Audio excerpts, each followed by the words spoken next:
ये वीडियो तड़प इश्क का भाग 2 है। आगे की कहानी शुरू करने से पहले आपसे विनती है कि अभी तक आपने चैनल को सब्सक्राइब नहीं किया है तो ऐसे ही सैड लव स्टोरी सुनने के लिए अभी मेरे चैनल को सब्सक्राइब करें और लाइक करना ना भूलें। आपका एक लाइक मुझे अगला वीडियो बनाने के लिए मोटिवेट करता है। आकांक्षी अपने सपनों को याद करते हुए कहती है, तू नहीं जानती, एक बार मुझे वो मिल जाए तो सपनों में आकर हर बार उस म्यूजिक को बजाकर मुझे अपनी तरफ खींच रहा है। बस फिर मैं उससे ही इसका मतलब पूछूंगी। किरण, तेरे ये सपनों का म्यूजिक पता नहीं कब मिलेगा। अब आगे आकांक्षी अपनी उम्मीदों को सोचते हुए कहती है, काश मिल जाए। अभी नहीं मिलेगा बेदेही, इसका मतलब तुम्हें हमारा संगीत याद है। अधिराज एक पक्षी के रूप में आकांक्षी के पास पहुंचकर उसे देखता हुआ कहता है। किरण आकांक्षी को ख्यालों से बाहर लाती हुई कहती है, तेरा ये ख्वाब वाले संगीत को पता नहीं हम कब ढूंढ पाएंगे। अब तक हजारों कॉन्सर्ट में जा चुके हैं लेकिन तुझे अभी तक कुछ नहीं मिला है। मेरी माँ भूल जा उस म्यूजिक को, वैसे भी कौन सा वो तेरे सवालों का जवाब देने आएगा। आकांक्षी किरण से नाराज होते हुए कहती है, मुझे नहीं जाना, तू मत जा, मैं उस म्यूजिक को ढूंढ कर रहूँगी, चाहे मुझे कितना भी टाइम क्यों ना लग जाए। आकांक्षी किरण को वहीं छोड़कर आगे चली जाती है।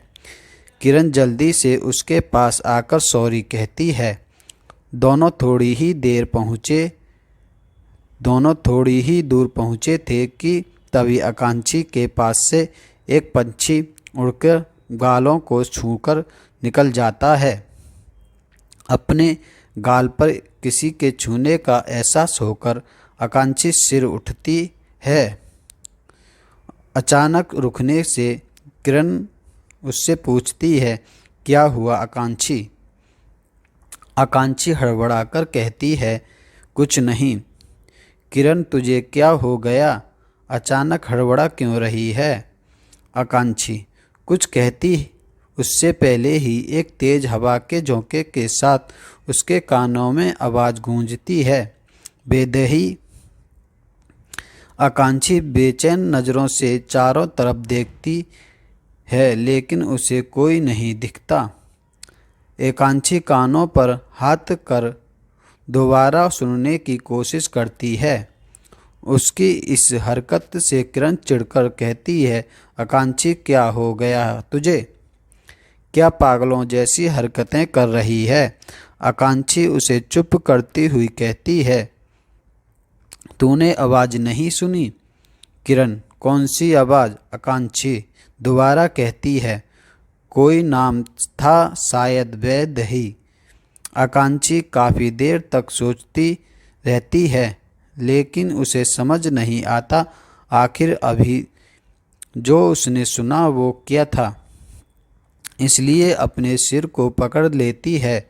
किरण आकांक्षी के कंधे पर हाथ रखते हुए कहती है, आकांक्षी ज़्यादा मत सोच, हो सकता है तेरे वहम हो। चल अब सिलेक्शन के लिए नहीं चलना। आकांक्षी हाँ चलो। दोनों के जाने के बाद अधिराज अपने इंसानी रूप में आता है।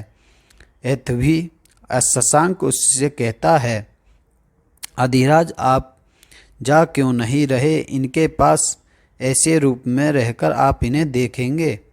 अधिराज मुस्कुराते हुए कहता है, नहीं शशांक, ऐसे ही देखना नहीं है, वैदेही का ये दूसरा जन्म है इसलिए उसे कुछ भी स्मरण नहीं है।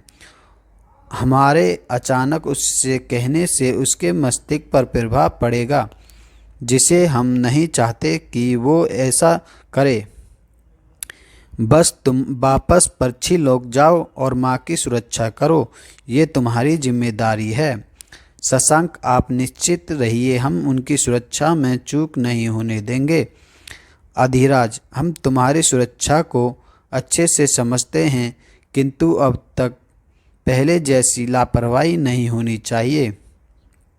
शशांक अधिराज को आश्वासन देकर कहता है, आप निश्चित रहिए। अधिराज और हाँ, वैदेही के पूर्ण जीवित होने की खबर पृच्छिरोध तक नहीं पहुंचनी चाहिए। उसकी हरेक गतिविधियों पर तुम्हारी दृष्टि बनी रहनी चाहिए।